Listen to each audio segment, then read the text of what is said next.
In that line of work, what's some of the most rewarding stuff that you've been able to do? Well, I think probably the most rewarding thing that I've done in my political career was actually when I was a minister.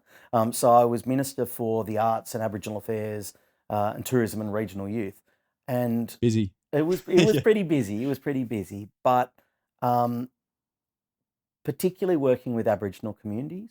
I went out with the former Premier Dom Perrottet out to the central west of the state, and we sat down with Aboriginal leaders and talked about what they needed. And we had big plans about things we were going to do and how we were going to support them.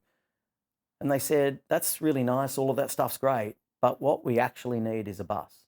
We Wow. need a bus to get our young people to job interviews or our old people to the hospital or to bring people together for a community event. We just need a bus. If you want to close the gap between Indigenous and non-Indigenous people, we just need a bus." And so we came back and we thought, you know what we're going to do is we're going to set up a program with pretty broad guidelines and listen to Indigenous communities and give them what they actually need. And we did that. And it was a program with tens of millions of dollars in it. And I mean, it was, ruthlessly applied and all the guidelines were there and so on. But that really has supported Aboriginal people across New South Wales. And that's something I'm really proud of. Yeah, I feel like that would have such a positive effect too, because you're listening to the people directly, Exactly. knowing exactly what they need, like a bus. 100%. I wouldn't It even just seems like such a think of it. little thing, Yeah. right?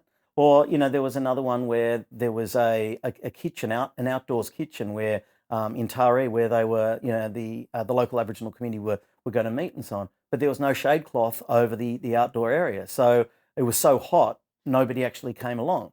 So all we did was put on a shade cloth, and suddenly it's become this real hub and a meeting place for that whole community. And a shade cloth which cost $1,000 or something. Yeah, but the small things sometimes can have But such a huge impact, especially absolutely. when community is really important. Exactly, and that's what I've found throughout my entire political life, that the little things often matter the most.